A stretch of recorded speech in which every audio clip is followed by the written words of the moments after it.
Royalty account. Chapter हमारा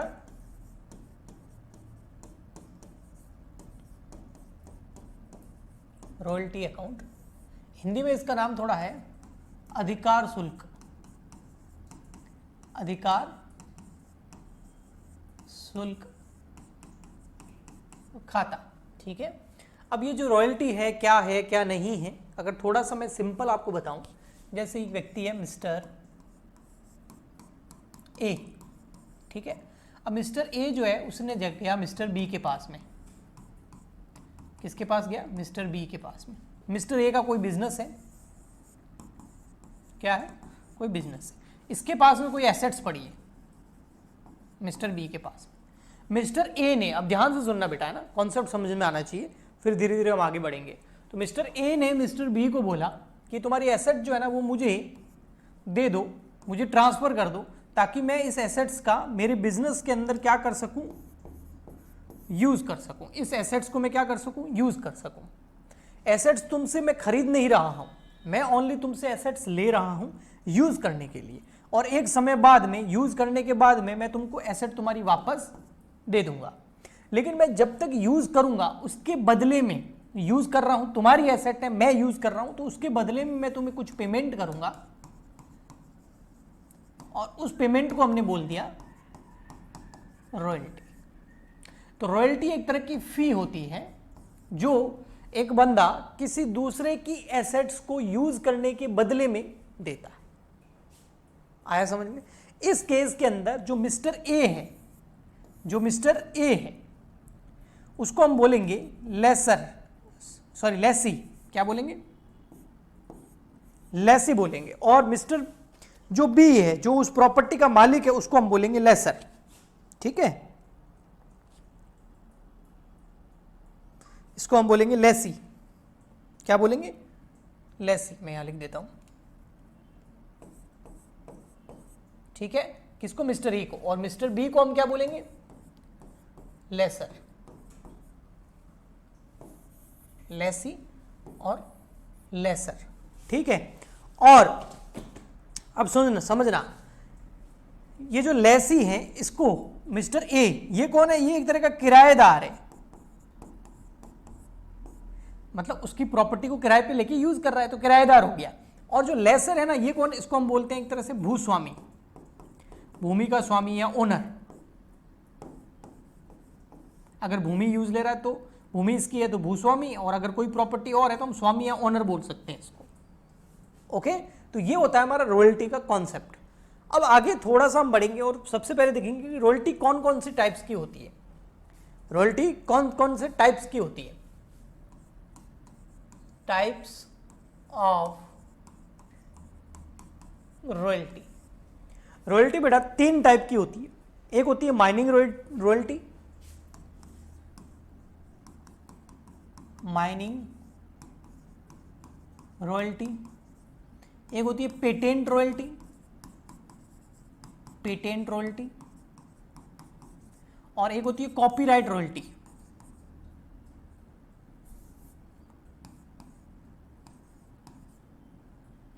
copyright royalty. ठीक है, इसको माइनिंग को हिंदी में बोलते हैं खनिज अधिकार शुल्क, और पेटेंट को हम क्या बोलते हैं, एकस्व, यस, एकस्व अधिकार शुल्क, और इसको हम बोलते हैं कॉपीराइट को, कॉपीराइट को प्रकाशक या प्रकाशन ऐसा कुछ बोला जाता है हिंदी के अंदर, प्रकाशन ही बोला जाता है, प्रकाशन अधिकार शुल्क, प्रकाशन अधिकार शुल्क। अब तीनों को हम थोड़ा डिटेल में पढ़ेंगे 1 बाय 1, लेकिन थोड़ा सा यहां पर मैं शॉर्ट में बता देता हूं। माइनिंग रॉयल्टी के अंदर क्या होता है, जो लेसर होता है उसके पास में कोई जमीन होती है जो वो किसको दे देता है, लेसी को, और लेसी उस जमीन में से कुछ ऑयल, पेट्रोल, पत्थर, मिट्टी कुछ भी निकाल के बेचता है, और इसके बदले में लेसी लेसर को पेमेंट करता है, क्योंकि उसकी जमीन है। हमारे इस एग्जाम्पल के अंदर बी की जमीन है, और बी ने वो जमीन किसको दे दी है, ए को, और ए उस जमीन में से कुछ भी खनिज पदार्थ निकाल के बेच देता है और इसके बदले में कुछ रॉयल्टी पे करता है कुछ साल तक। ओके, पेटेंट के अंदर क्या होता है, पेटेंट के अंदर एक हर चीज का एक पेटेंट करवाया जाता है। आपको पता है टेक्नोलॉजी का पेटेंट होता है, कोई फॉर्मूला हो गया उसका पेटेंट होता है। तो बहुत सारे लोग क्या करते हैं, अपना पेटेंट बेच देते हैं, अपने फॉर्मूले को बेच देते हैं कुछ साल के लिए। कुछ साल के लिए वो फॉर्मूले को यूज करके सामने वाला बिजनेस करता है, रॉयल्टी पे करता रहता है और वो टाइम पीरियड खत्म होने के बाद में वो फिर पेटेंट का अधिकार वापस आ जाता है, फिर वो यूज नहीं कर सकता। और कॉपीराइट, ये तो आप बहुत देखते होंगे, कॉपीराइट अधिकतर बुक्स के अंदर होता है। जो ऑथर होता है ना, ऑथर मतलब लेखक, जैसे मैंने कोई बुक लिखी तो मैं उस बुक का लेसर हो गया, यानी कि उसका ऑनर हो गया, ठीक है। लेकिन मैंने वो बुक जो है, सॉरी यहाँ समझना, ये कॉपीराइट वाला मामला थोड़ा अलग है। इसमें जो बुक का प्रकाशक होता है, जो उस बुक को, जैसे एक बुक है मैंने लिखी, अब समझना वापस से, वही मेरा एग्जांपल ले लेते बेटर रहेगा। मैंने एक बुक लिखी थी, बुक को लिखने के बाद में, बुक को लिखा मैंने, बुक को लिखने के बाद में मैंने उसको, जो प्रिंटिंग प्रेस वाला होता है उसको दे दिया, भैया ये मेरी बुक है, मेरी बुक छापोगे क्या? उसने बोला हाँ छाप दूंगा, मैं प्रिंट कर दूंगा और बेचूंगा। इसके बदले में मेरी कहानी है, वो छाप के बेच रहा है, लेकिन इसके बदले में मुझे रॉयल्टी पे करेगा पर बुक के हिसाब से, क्योंकि मैंने उस बुक का क्या करा रखा है, कॉपीराइट करा रखा है। आया समझ में? तो ये 3 तरह का होता है, हम 1 बाय 1 इनको लेंगे। सबसे फर्स्ट हम आज स्टार्ट कर रहे हैं माइनिंग रॉयल्टी। ओके, प्लीज एक बार थम्स अप भेज दीजिए, फिर हम माइनिंग रॉयल्टी स्टार्ट कर देते हैं।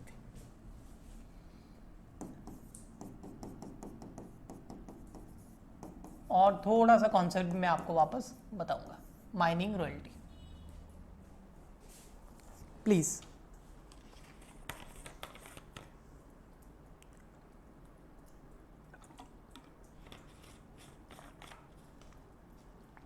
ओके जी, चलो देखो, माइनिंग रॉयल्टी के अंदर ये है मिस्टर हमारा वो ए और ये है मिस्टर बी।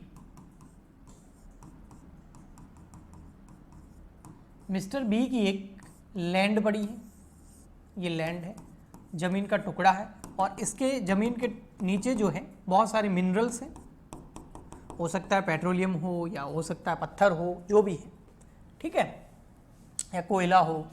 तो मिस्टर बी की जो लैंड है वो मिस्टर ए ने ले ली है। किसकी? या ऑनर कौन है? ये ऑनर है इसका, और इसको यूज कौन कर रहा है? मिस्टर ए कर रहा है। तो इस केस में हमारा मिस्टर ए जो है उसको हम क्या बोलेंगे? लेसी। और मिस्टर बी जो ऑनर है उसको हम क्या बोलेंगे? लेसर। हिंदी में बड़ा अच्छा सा नाम है, भूस्वामी, ठीक है, और इसको किराएदार। अब ये क्या करेगा? मिस्टर ए जो है इस लैंड में से प्रोडक्शन करेगा। मिस्टर ए क्या करेगा? इसमें प्रोडक्शन करेगा, है ना, एक्सट्रैक्शन करेगा, उसका खनन करेगा, उसमें से मिनरल्स को निकालेगा और निकाल के उसको आगे बेचेगा। अब इसमें से जितना वो प्रोडक्शन करेगा, जितना एक्सट्रैक्शन करेगा, जितना खनन करेगा उसका, उस हिसाब से मिस्टर ए मिस्टर बी को क्या पे करेगा? एक फी पे करेगा, और उसी को हम क्या बोलते हैं? रॉयल्टी। ऐसा एग्रीमेंट इन दोनों के बीच में हो गया, ऐसा एग्रीमेंट इन दोनों के बीच में हो गया, ऐसा समझौता हो गया, ऐसा कॉन्ट्रैक्ट हो गया। उस समझौते, उस कॉन्ट्रैक्ट को हम बोलते हैं लीज डीड। आया समझ में? उस कॉन्ट्रैक्ट को हम क्या बोलते हैं? Lease deed. ओके, अब यहां पर इसी से रिलेटेड माइनिंग रॉयल्टी से रिलेटेड कुछ टर्म्स हैं जिसको हम समझते हैं, ठीक है। इसमें सबसे फर्स्ट टर्म आती है हमारी टर्म्स रिलेटेड टू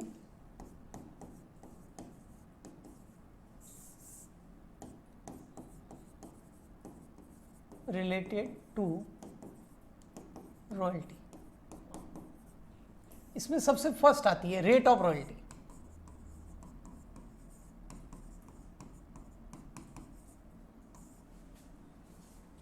फर्स्ट क्या आती है? Rate of royalty. देखो अब वही हमारा एग्जांपल चलेगा पूरा, याद रखना है ना। मिस्टर बी कौन है? लेसी। अब लेसी और लेसर कौन होते हैं बार बार नहीं बताऊंगा मैं, एक बार बता दिया। और ये मिस्टर बी लेसर। अब ये एग्जाम्पल बार बार घूमेगा, मिस्टर बी, ठीक है। और ये मिस्टर ए, ये मिस्टर ए, ये मिस्टर बी, ये ए, ठीक। ए है लेसी, ए है लेसर। अब इसकी लैंड को यूज कौन कर रहा है? इसका जो जमीन है उसका यूज कौन कर रहा है? उसमें से प्रोडक्शन कौन कर रहा है? Mister A. और मिस्टर ए इसको क्या पे करेगा? रॉयल्टी। अब वो रॉयल्टी कैसे पे करेगा? अब फॉर एग्जांपल के लिए इसमें से ये कोयला निकालने की खान है, इसमें से हम कोल निकालते हैं, क्या कोल का प्रोडक्शन करते हैं। तो कितना कोयला निकाला? मान लेते हैं कोयला निकाला हमने 10,000 टन इस महीने में। कितना प्रोडक्शन किया? 10,000 टन का। 10,000 टन कोल जो है वो हमने निकाला, इतना प्रोडक्शन किया। तो अब रॉयल्टी जो है ना इस 10,000 टन के हिसाब से मिलेगी इसको। इसकी जमीन है ना, तो ऐसा नहीं है कि इसको फिक्स अमाउंट दे दिया है, नहीं। अगर 1,000 टन निकाला तो 1,000 टन के हिसाब से मिलेगी, 2,000 टन तो 2,000, 3,000 तो 3,000, 10,000 तो 10,000, है ना, इस तरीके से मिलेगी, ठीक है। तो 10,000 टन कोल निकाला है, तो 10,000 मल्टीप्लाई बाय रॉयल्टी की जो रेट है मान लेते हैं 2 रुपये पर टन है या 20 रुपये पर टन है, ठीक है। तो 10,000 मल्टीप्लाई बाय 20 करेंगे तो कितना रॉयल्टी फीस का पेमेंट होगा? 10,000 मल्टीप्लाई बाय 20 करेंगे तो ये हो गया 2 लाख रुपीस। तो 2 लाख रुपए की रॉयल्टी पेमेंट की जाएगी लेसी द्वारा लेसर को, ए द्वारा बी को, किराएदार द्वारा भूस्वामी को जिसकी लैंड है उसको, क्योंकि इतना प्रोडक्शन हुआ। कभी सर 5,000 टन का प्रोडक्शन हुआ तो 5,000 मल्टीप्लाई बाय 20। कभी 1,000 टन का प्रोडक्शन हुआ तो 1,000 मल्टीप्लाई बाय 20,000 रुपए का पेमेंट होगा। समझ में आया? जितना प्रोडक्शन होगा उस हिसाब से रॉयल्टी का पे किया जाएगा। ये होता है रेट ऑफ रॉयल्टी। बोलो जी, इसमें कोई कंफ्यूजन? बहुत सिंपल था ये वाला। तो आज थोड़ा बेसिक तो अब आगे आएगा, मतलब अच्छे लेवल का। तो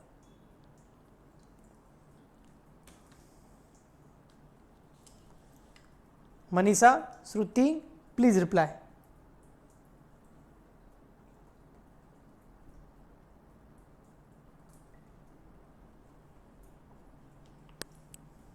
ओके श्रुति, मनीषा, ओके, ठीक है सर। ये था टर्म फर्स्ट, ये तो था रेट ऑफ रॉयल्टी।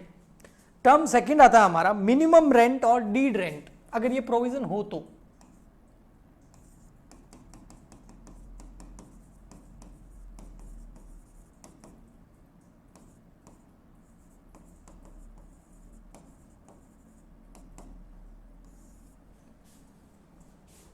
अब ये मिनिमम रेंट क्या होता है? इसको न्यूनतम किराया बोल सकते हैं। क्या बोलते हैं? न्यूनतम किराया, सॉरी, हिंदी में बोलते हैं इसको न्यूनतम किराया।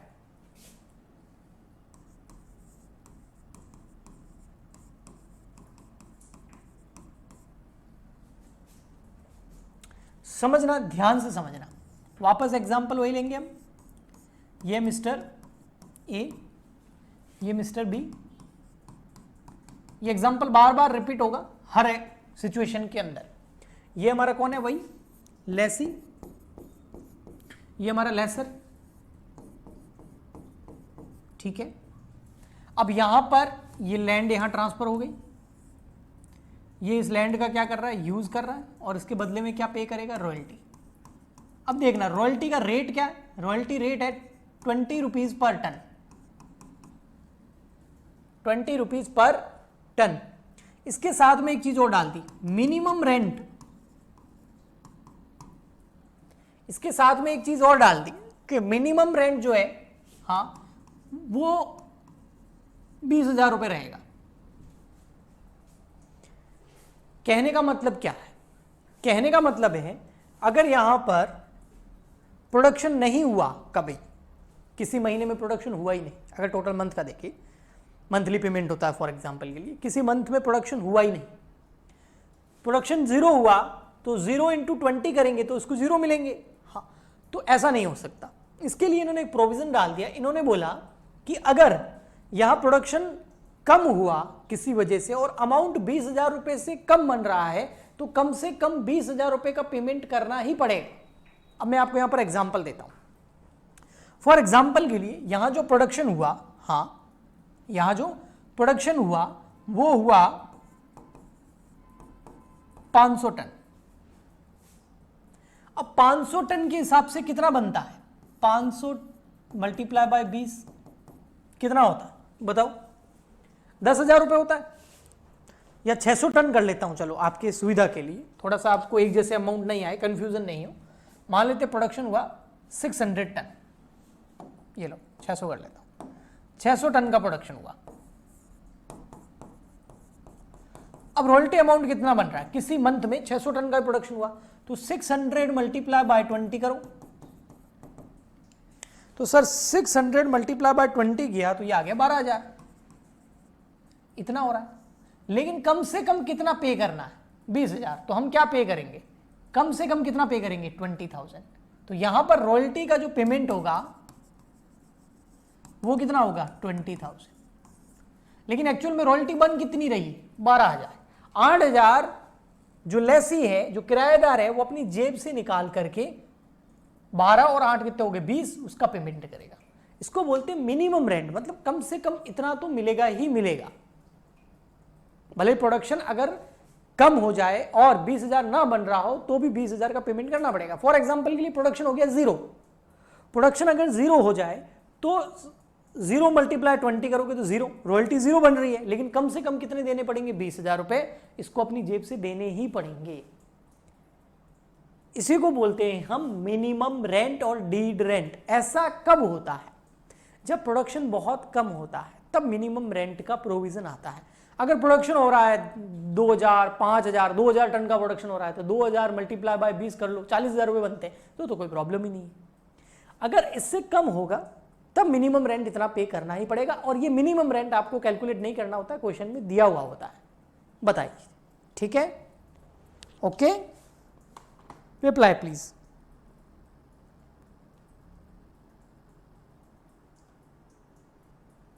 सो हम आगे बढ़ते हैं शॉर्ट वर्किंग के अंदर।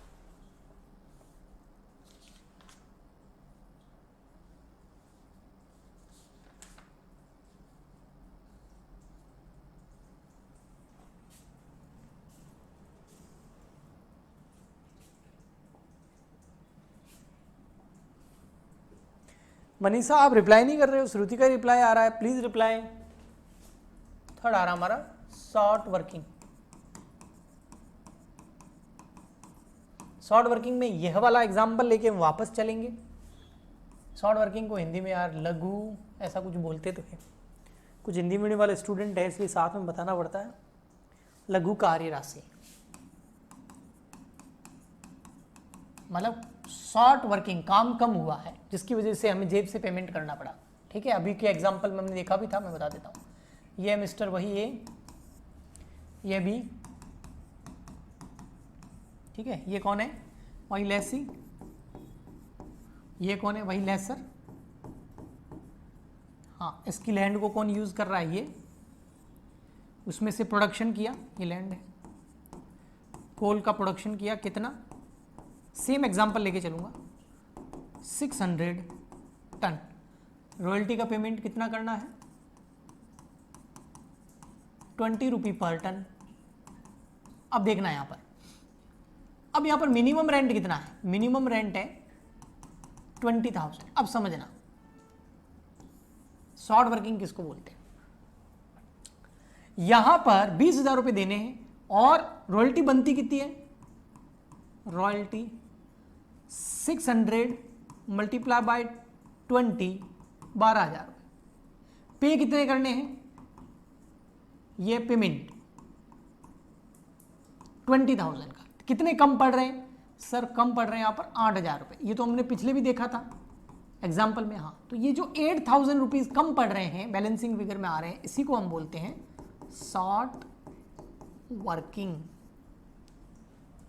जो इस लेसी ने अपनी जेब से पे किया, एक्चुअल में रॉयल्टी 12,000 की हो रही थी, लेकिन मिनिमम रेंट कम से कम 20 देने पड़ेंगे, तो इसने अपनी जेब से कितने निकाले, 8,000 रुपए। हाँ, वो 8,000 रुपए जो जेब से निकाले, क्यों निकाले जेब से, नाम में देखो ना, क्योंकि वर्किंग कम हुई है, यहां पर शॉर्ट काम हुआ है, कम काम हुआ है, शॉर्ट वर्किंग, जिसकी वजह से आपको जेब से निकालने पड़ेंगे। तो कम काम करने की वजह से जो पैसा जेब से निकालना पड़ा, शॉर्ट वर्किंग, 8,000 रुपए।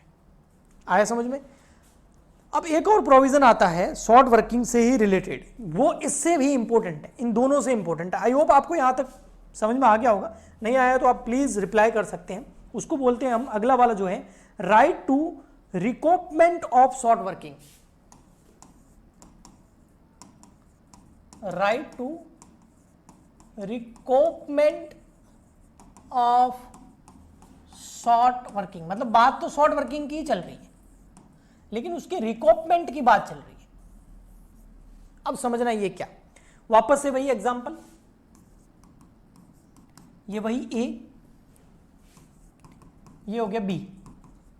ध्यान से समझना बेटा, ठीक है, बहुत इजी है। अगर ध्यान से मेरे शब्दों पे ध्यान दोगे ना, जो मैं वर्ड्स बोलता हूं मुंह से, उस पे फोकस करोगे ना, थोपड़े पे ना करके शब्दों पे फोकस करोगे, समझ में सब आएगा, ठीक है। इससे कंसंट्रेशन पावर भी आपकी बढ़ेगी।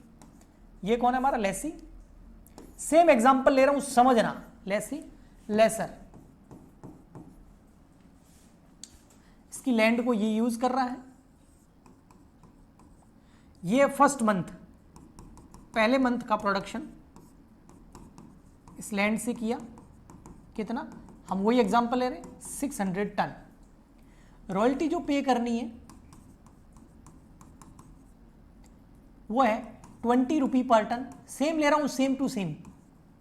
तो और मिनिमम रेंट कितना है, मिनिमम रेंट है वही आपका 20,000, तो कम से कम 20,000 रुपए देने हैं। और यहां रॉयल्टी बनती कितनी है वास्तव में, वो बनती है आपका 600 इंटू 20, 12,000। पेमेंट करना आपको 20,000 का मिनिमम। तो शॉर्ट वर्किंग कितनी हो गई,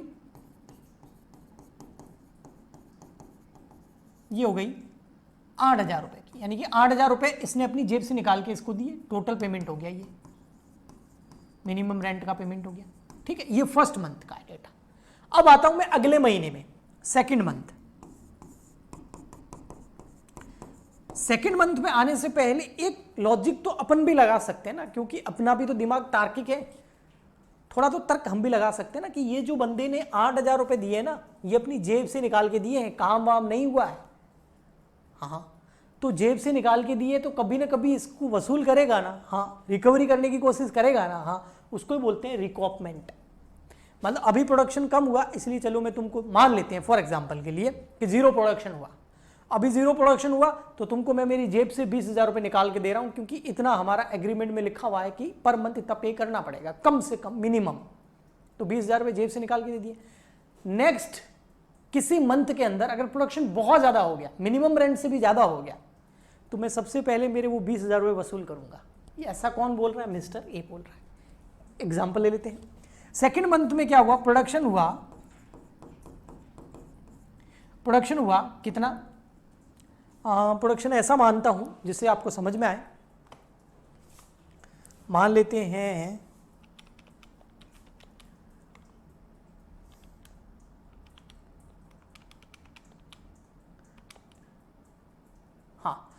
मान लेते हैं हम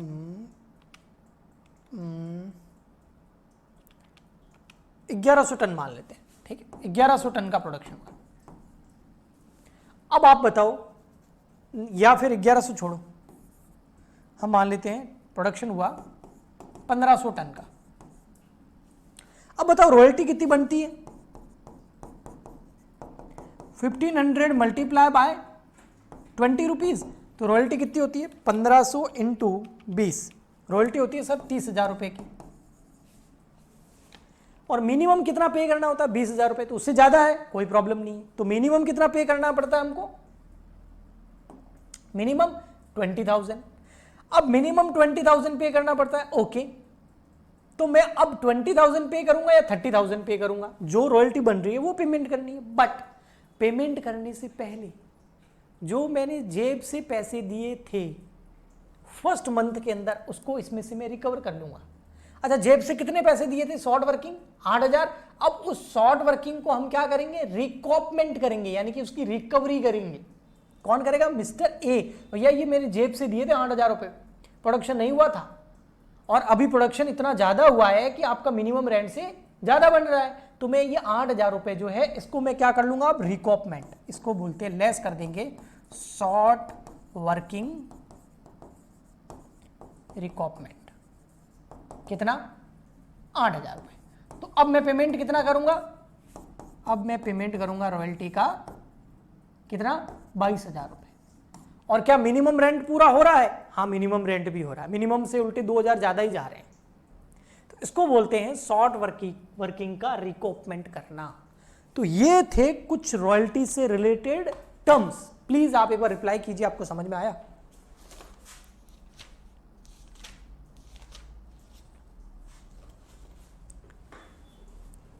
please. Okay Manisha, Shruti, okay.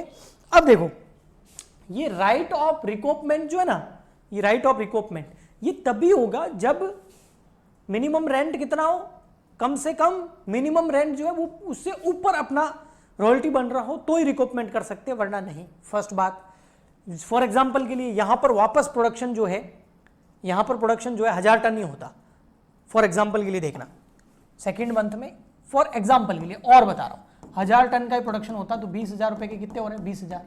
अब कम से कम देने भी कितने हैं? 20,000। तो क्या मैं वो जो शॉर्ट वर्किंग है उसको इससे रिकॉप कर पाऊंगा? नहीं। जब शॉर्ट वर्किंग से ऊपर रॉयल्टी बनेगी तब ही रिकॉपमेंट हो सकता है, फर्स्ट बात। सेकंड बात, रिकॉपमेंट जो है वो होगा या नहीं होगा वो डिपेंड करता है क्वेश्चन के ऊपर। अगर क्वेश्चन बोलता है हाँ भाई रिकॉपमेंट कर सकते हैं, कितने साल तक कर सकते हैं? कि भाई 3 महीने तक कर सकते हैं, 4 साल तक कर सकते हैं, अगर ईयरली है तो उतने टाइम तक रिकॉपमेंट का अधिकार रहेगा, उसके बाद नहीं रहेगा। बस इसके बाद हम सीधा का सीधा नेक्स्ट लेक्चर के अंदर सीखने वाले हैं रॉयल्टी टेबल। सो रॉयल्टी टेबल और जर्नल एंट्रीज, ये 2 टॉपिक रहेंगे हमारे मेन। नेक्स्ट, आज मुझे इंट्रोडक्शन था